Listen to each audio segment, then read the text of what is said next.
chén rượu đồng chúc mừng ngày vui cho cô dâu và chú rể.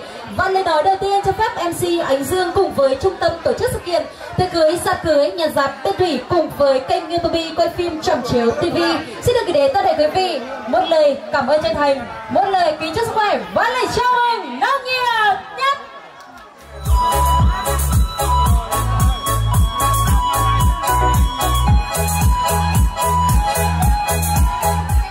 Vâng, sự hiện diện của toàn thể quý vị đó là một niềm vui, niềm vinh hạnh vô cùng lớn lao cho gia đình họ nhà gái của chúng tôi.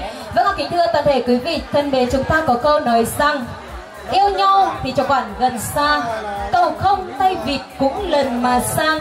Yêu nhau chẳng quản đường xa, mấy sông cũng lội, mấy ngàn đèo ta cũng qua. Và yêu nhau cũng chẳng quản đường xa, mà đã bằng tương kết thì phong ba cũng yêu.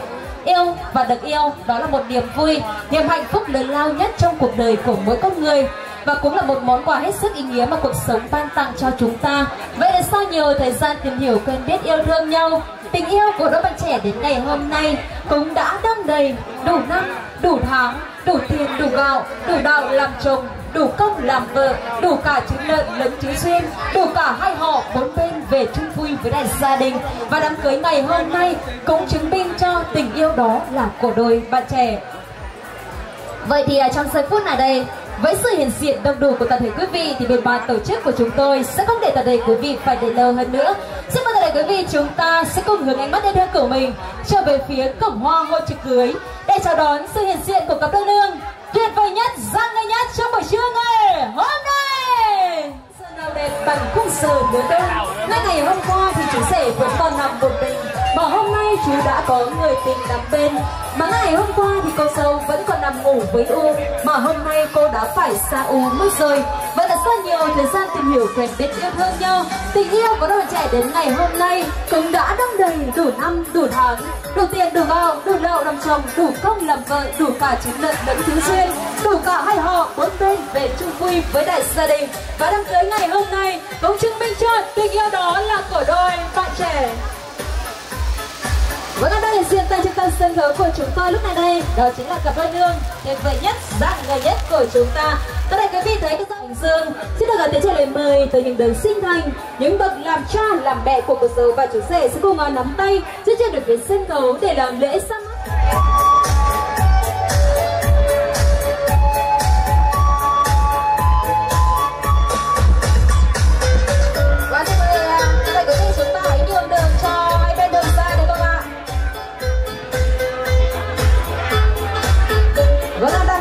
Về sân khấu đây, đó chính là mẹ Thi Để lúc này đây, đó chính là những đấng sinh thành, những bậc làm cha làm mẹ của chú rể lúc này đây, đó cũng chính là những đấng sinh thành, những bậc làm cha làm mẹ của cô dâu đã được đấng cô dâu khôn lớn và trưởng thành như ngày hôm nay. Một quý chào đến đại gia đình ơi, một tràng pháo tay thật lớn cho tất cả quý vị được không ạ?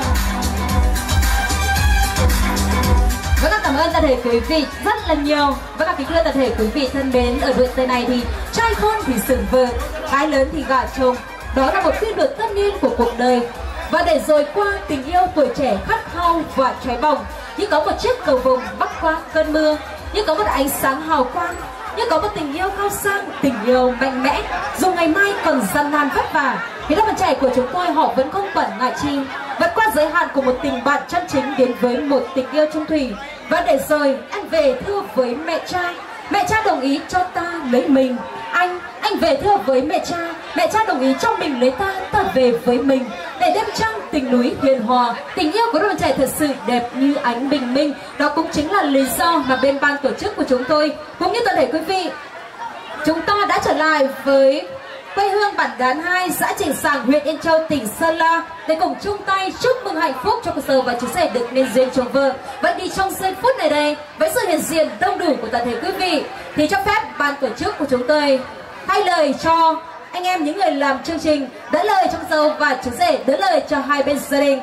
Cho phép ban tổ chức của chúng tôi xin phép được trinh trọng tuyên bố bữa lễ vô quy của cô dâu Minh Ánh Sánh Duyên cùng với chú rể Thế Bừng Minh Ánh xin phép được bắt đầu. Một tràng nắm tay của nó, chúng ta phải quý vị được không ạ? Và xin mời đại gia đình chúng ta hãy là những cuộc trò chuyện tươi với camera. Để cho camera sẽ ghi lại những khoảnh khắc tuyệt vời này cho đại gia đình. Và đây là cùng với cơ sở và chiến sĩ. Trân trọng kính mời toàn thể quý vị chúng ta hãy liên tục hướng mắt về phía sân khấu để chúng ta sẽ cùng nhau chứng kiến những giây phút tuyệt đẹp nhất, hạnh phúc nhất của món quà đến từ bố Hợp mẹ Hằng.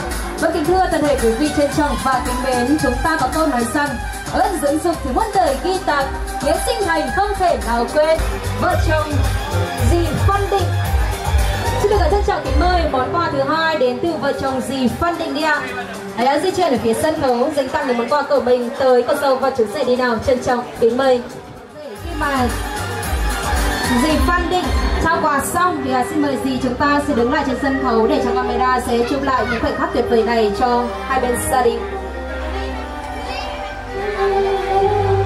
Vâng, xin mời dì sẽ đứng cạnh chú rể cô dâu đi ạ. Chuẩn bị đến từ phía chị gái của chú rể đó là chị Quỳnh.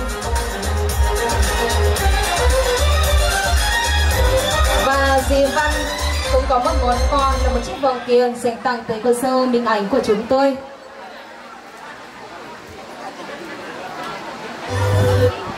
Và xin mời dì sẽ tiếp tục đứng cạnh chú rể để cùng chụp ảnh lưu niệm đi nào.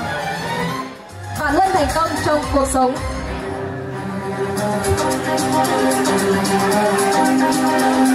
Và xin mời chị sẽ đứng chụp ảnh cùng với đại gia đình đi nào. Toàn thể quý vị, chúng ta đang được chứng kiến những món quà đến từ bên phía nhà gái, món quà đến từ bố Hòa, mẹ Thịnh. Thay lời cho cô dâu và chú rể gửi lời cảm ơn chân thành nhất với món quà của bố mẹ cô dâu rất là nhiều. Thì cô dâu và chú rể không thể nào quên được những công lao to lớn của những đường sinh thành. Một lần nữa cho phép anh Dương thay lời cho cô dâu và chú rể gửi lời cảm ơn chân thành nhất với món quà của bố Hòa, mẹ Thịnh. Bố Hòa, mẹ Thịnh rất là nhiều. Và tiếp theo món quà thứ hai đến từ bên phía nhà gái là món quà đến từ vợ chồng chú Thím Súng Công. Xin được trân trọng kính mời món quà đến từ vợ chồng chú Thím Súng Công đi ạ. Xin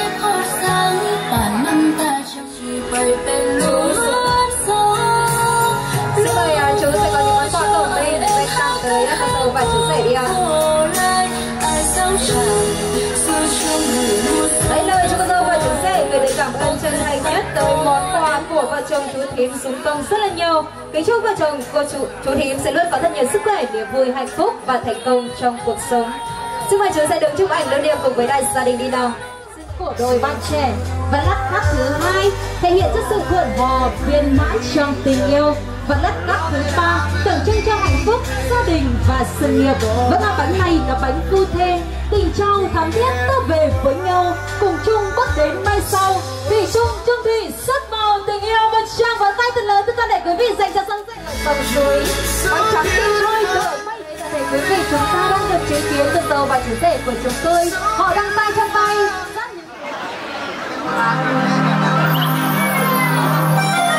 Xin mời chú rể đi ạ. Bật nắp chai rượu lên đi nào.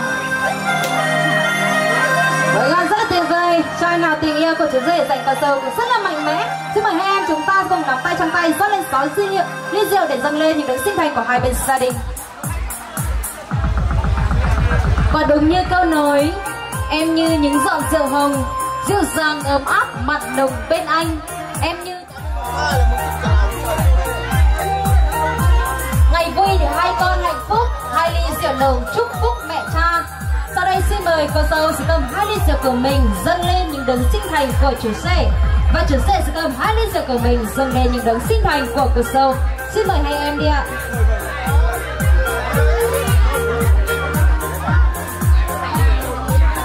Và xin mời hai em chúng ta sẽ quay về lấy 2 ly rượu để chúng ta sẽ cùng nhau chuẩn bị uống rượu cùng với toàn thể quý vị khán khách. Và toàn thể quý vị khán khách chúng ta hãy chuẩn bị những chén rượu của mình thật đong đầy để chúng ta sẽ cùng nhau uống, cùng nhau chúc mừng ngày vui cho cô dâu và chú rể được 100 năm tình viên mãn, bắt đầu nghĩa phu thê được không ạ? Xin mời em chúng ta hãy cùng di chuyển đến phía giữa trung tâm sân khấu lúc ban đầu đi ạ. Vâng, xin mời cô dâu và chú rể chúng ta sẽ đứng nguyên vị trí, và xin mời bố mẹ chúng ta hãy tiến lên đi ạ. Xin mời đại gia đình chúng ta hãy đứng hình vòng cung và cùng ly với nhau đi nào. Xin mời hai bên gia đình chúng ta cùng ly với nhau. Sớm ơi, sáu phái gia đình mà tung chèn đằng căn nữa hả em ơi. Sau khi chúng ta cùng ly xong rồi, xin mời đại gia đình chúng trở về vị trí ban đầu đi ạ. Nói toàn thể quý vị ơi, hãy cho phép anh Siếng Dương làm cầu nối cho hai bên gia đình tới toàn thể quý vị, và xin mời toàn thể quý vị chúng ta hãy cùng rót thật đầy ly rượu của mình để chúng ta sẽ cùng nhau uống rượu chúc mừng ngày vui cho cô dâu và chú rể được không ạ? Nào chị em ơi, em ơi Năng Huy ơi, lao dù cái đâu nét đây. Vâng dù ạ.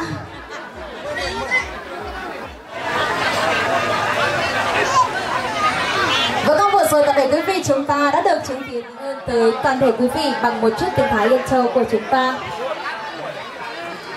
Cho đi nào quan cốc khói bạc số các đầy sẩn bốc tốc chay toàn thân số mi quan tám tả giả ơn cuối cùng số chúc hở xung ải xung em hau và có hảo hắn mản lươn mướn pi xén tuổi bên lắc là nhà hó bên to là nhà côn và lúc hải lán bản đường hau đẩy tầm in mang thái mơ nà ơn làm cành ơn lái nữa nóng gì nữa. Vâng ạ, vừa rồi là những lời phát biểu bằng tiếng Thái của MC hay lời cho gia đình gửi lời cảm ơn chân thành nhất. ป้อมกันแซ่มันมวนซุมื้อ